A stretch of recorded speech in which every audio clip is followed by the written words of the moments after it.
जय श्री माता रानी। जय माँ बीजा सेन चैनल में आप सभी का स्वागत है।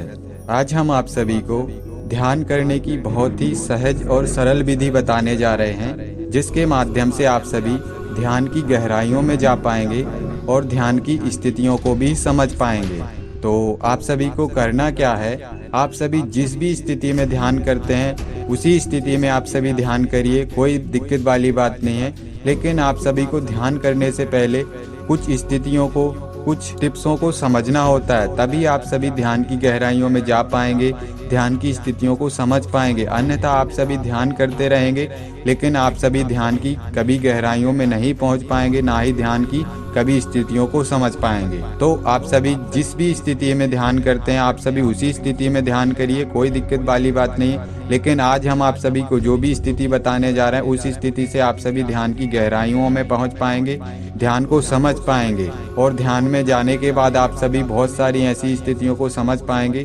जिसके माध्यम से आप अपने जीवन में बहुत तरीके से परिवर्तन कर सकते हैं। तो जैसा कि आप सभी ने देखा होगा कि जब भी ध्यान में हम बैठते तो सबसे ज़्यादा एक ही परिस्थिति परेशान करती है, जो व्यक्ति की वो परिस्थिति उसके विचार होते हैं। उसके विचार उसको इतना ज़्यादा परेशान करते हैं कि वो जैसे ही ध्यान में बैठता है उसको ना जाने कितने ही प्रकार के विचार उसके मस्तिष्क में उत्पन्न होने लग जाते हैं, जो उसके कई सालों से जुड़े होते हैं। 10-10, 20-20 साल पुरानी बातें उसके मस्तिष्क में उत्पन्न होने लग जाती हैं। उसके बचपन से लेकर उसके वर्तमान तक के उसको सारे दृश्य, उसको सारी स्थितियाँ दिखाई देने लग जाती हैं, महसूस होने लग जाती हैं। या फिर जो भी उसने कार्य किए होते हैं अपने भूतकाल में, तो वो सारी स्थितियां उसके माइंड में आने लग जाती हैं, उत्पन्न होने लग जाती हैं, जिस वजह से व्यक्ति थोड़ा ही 10-5 मिनट ध्यान में बैठ पाता है और वो उठ जाता है और वो ध्यान नहीं कर पाता है, क्योंकि उसके विचार ही उसको ध्यान करने नहीं देते, ध्यान की स्थितियों में नहीं जाने देते हैं। और वो व्यक्ति फिर बिल्कुल भी ज़्यादा देर तक नहीं बैठता है और वो ध्यान से उठ जाता है, क्योंकि उसके विचार ही उसको इतना ज़्यादा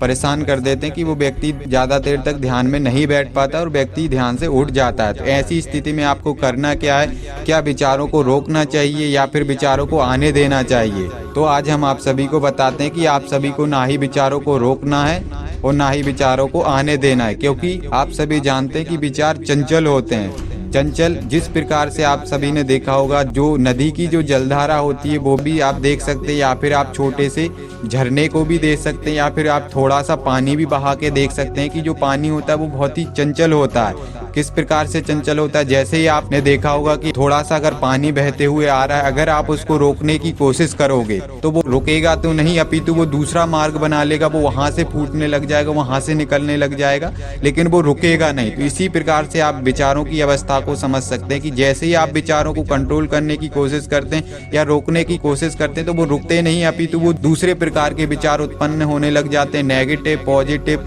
या फिर आपके भूतकाल से भी जुड़े हो सकते हैं या फिर वर्तमान से भी जुड़े हो सकते हैं। तो इस प्रकार से वो विचार आपके और ज्यादा उत्पन्न होने लग जाते हैं। आप सभी ने देखा होगा कि अगर जब भी आपने ध्यान करते वक्त अपने विचारों को रोकने या कंट्रोल करने की कोशिश करी होगी तो वो विचार और ज़्यादा उत्पन्न हो जाते हैं, अपितु रुकते नहीं हैं। तो वो हम आप सभी को समझा चुके हैं कि विचार एक तरीके से चंचल होते हैं, जिस प्रकार से नदी की जलधारा चंचल होती है कि जब आप उसको रोकने की कोशिश करते हैं तो वो रुकती नहीं, अपितु वो और दूसरा मार्ग उत्पन्न कर लेती है और वो दूसरी तीसरी कई जगह से वो फूटने लग जाती है और वो अपना मार्ग स्वतः ही बना के निकलने की कोशिश करने लग जाती है और ज़्यादा बढ़ जाती है, क्योंकि जैसे ही आप उस चीज़ को रोकने की कोशिश करते हैं तो वो पानी छिकने लग जाता है, थमने लग जाता है और उस पानी की मात्रा ज़्यादा बढ़ जाती है और वो फिर ज़्यादा स्थिति खराब कर देता है वो पानी। तो इसी प्रकार से इन विचारों का होता है कि अगर आप जैसे ही उनको रोकने की कोशिश करो तो विचार छिकने लग जाते हैं और वो अन्य प्रकार की और तीव्रता के साथ वो विचार उत्पन्न होने लग जाते हैं और व्यक्ति हड़बड़ा के फिर उठ जाता है और फिर वो ध्यान ज़्यादा देर तक बिल्कुल भी नहीं करता है। तो आपको ऐसी स्थिति में विचारों को रोकना नहीं है, अपितु उन विचारों को आने देना है, क्योंकि आप सभी ने देखा होगा कि अगर एक समय सीमा होती है कि जब अगर कोई जलधारा होती है वो बह रही है, बहते बहते स्वतः ही या तो वो थम जाती है या फिर वो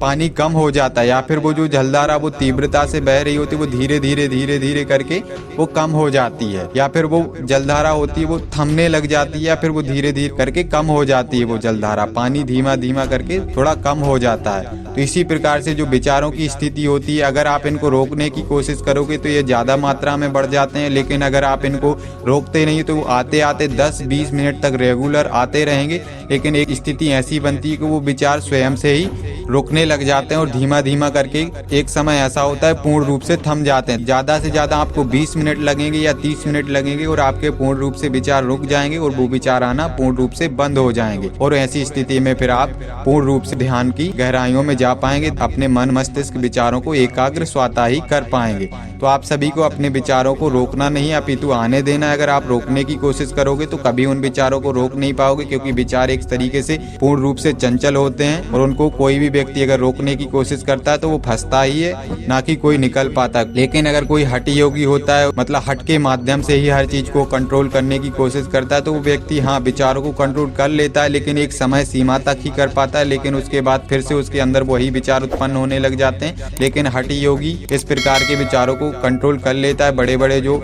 साधक होते हैं, साधु सन्यासी होते हैं, तो वो इन तरीके से विचारों को कंट्रोल कर लेते हैं, लेकिन एक समय सीमा तक ही कर पाते हैं उन विचारों को कंट्रोल। उसके बाद वो विचार उनके मस्तिष्क में फिर से उत्पन्न होने लग जाते हैं। कोई भी व्यक्ति पूर्ण रूप से विचारों को कभी नहीं रोक सकता है, वो विचार एक समय सीमा तक ही रुकते हैं, उसके बाद फिर से विचार उसके अंदर उत्पन्न होने लग जाते हैं। तो वो ज़्यादा बड़े लेवल के जो हठ योगी होते हैं या फिर साधु सन्यासी या साधक होते हैं, जो ज़्यादा जानकार होते हैं, इस चीज़ पर ज़्यादा अभ्यास किया होता है या फिर कंटिन्यू 10-10 घंटे या 5-5 घंटे उन्होंने ध्यान किया होता है, तो ऐसी स्थिति में फिर वो अपने विचारों को कंट्रोल करना सीख जाते हैं। लेकिन जो नए नए साधक होते हैं, जो नए नए व्यक्ति होते हैं, जो मेडिटेशन करते हैं, ध्यान करते हैं, तो उन लोगों अपने विचारों पे कंट्रोल या पकड़ नहीं बनती है। वो धीरे धीरे करके जब वो पहले 1-1 घंटे ध्यान करते हैं, फिर उसके बाद उनकी जो समय सीमा बढ़ती जाती है, तो वो उन विचारों के ऊपर उनका कंट्रोल होने लग जाता है। और जब भी वो ध्यान करने के लिए बैठते तो वो विचार उनके स्वतः ही कंट्रोल होने लग जाते हैं। और वो उनकी स्थिति जब तक वो ध्यान करते हैं, जब तक उनके मस्तिष्क के अंदर किसी प्रकार का कोई भी विचार नहीं आता, लेकिन जैसे ही वो ध्यान से उठते हैं, फिर उनके मस्तिष्क में उस तरीके की जलधारा के समान वो विचार बहने लग जाते हैं और उनके मस्तिष्क में वो विचार आने लग जाते हैं। तो आप सभी को बता चुके हैं कि आप सभी को विचारों को कभी रोकना नहीं। जब भी आप सभी ध्यान करते हैं, ध्यान में बैठते हैं, तो आप सभी को विचारों को आने देना है, विचारों को रोकने की कभी कोशिश नहीं करनी, अन्यथा आप ध्यान में कभी नहीं बैठ पाएंगे, ना ही ज्यादा देर ध्यान कर पाएंगे। ज्यादा से ज्यादा 10 से 20 मिनट आप ध्यान कर पाएंगे और उठ जाएंगे। और ध्यान करने का कोई भी बेनिफिट, कोई भी फायदा आपको नहीं मिलेगा, क्योंकि आप अपने विचारों की बवंडर में ही फंसे होंगे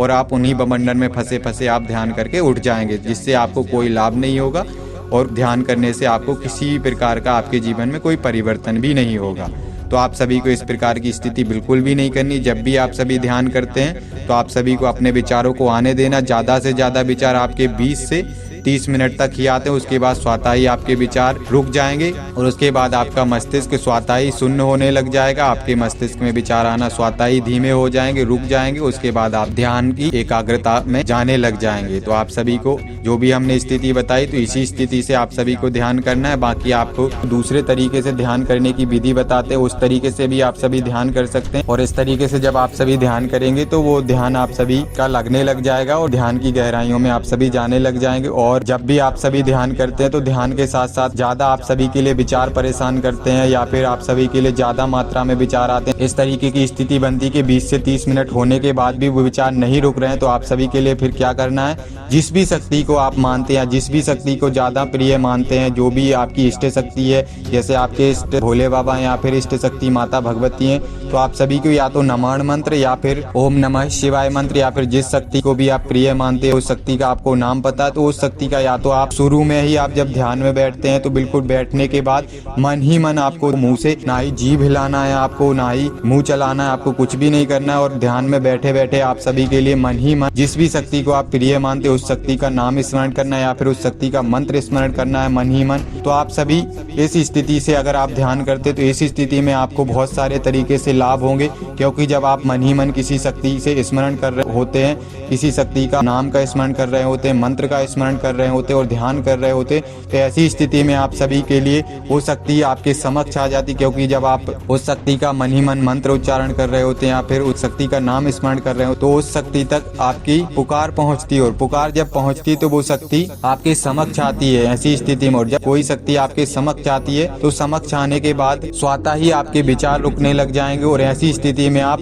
ऊर्जाओं को फील कर पाएंगे, अन्य अन्य प्रकार की ऊर्जाओं को फील कर पाएंगे। और इस स्थिति से आप जिस भी शक्ति का मंत्र जाप कर रहे होते हैं या नाम स्मरण करते हैं तो आप ध्यान में कहीं ना कहीं आप उस शक्ति से जुड़ रहे होते हैं, उस शक्ति से आप कनेक्ट हो रहे होते हैं। इस तरीके से आपको कई तरीके से लाभ मिल सकता है कि एक तो आप ध्यान की स्थितियों को समझ पाएंगे और साथ ही साथ आप उस ऊर्जा से जुड़ पाएंगे, उस शक्ति से जुड़ पाएंगे जिस शक्ति का आप नाम स्मरण कर रहे हैं, मंत्र उच्चारण कर रहे हैं। तो आप फिर शक्ति से कनेक्ट होने में और जुड़ने में आपको इस तरीके से सहायता मिलेगी कि आप उस शक्ति से जब मंत्र जाप कर रहे होंगे, उच्चारण कर रहे होंगे उस शक्ति के नाम का, तो आप उस शक्ति से जुड़ रहे होंगे, उस शक्ति की ऊर्जा को फील कर पा रहे होंगे। तो इस तरीके से आप फिर उन स्थितियों को समझ पाएंगे कि आप उस ऊर्जा से जब आप एक बार जुड़ जाएंगे, कनेक्ट हो जाएंगे, तो फिर आप अन्य किसी भी प्रकार की ऊर्जा, किसी भी प्रकार की शक्ति से जुड़ पाएंगे। तो आप सभी इस तरीके से भी ध्यान कर सकते हैं कि आप जिस भी शक्ति को प्रिय मानते हैं या जिस भी शक्ति को आप इष्ट मानते हैं, उस इष्ट शक्ति या उस प्रिय शक्ति का आप नाम स्मरण कर सकते हैं या फिर मंत्र उच्चारण कर सकते हैं। तो इस तरीके से आप ध्यान के साथ साथ आप उस ऊर्जा को फील कर पाएंगे, उस ऊर्जा से आप जुड़ रहे होंगे, तो आपको शक्ति से जुड़ने में भी सहायता मिलेगी। तो आप सभी इस तरीके से ध्यान को कर सकते हैं, जिससे आप सभी ध्यान की गहराइयों में जा पाएंगे और शक्तियों से कनेक्ट होने की स्थितियों को भी समझ सकते हैं। और आप सभी के लिए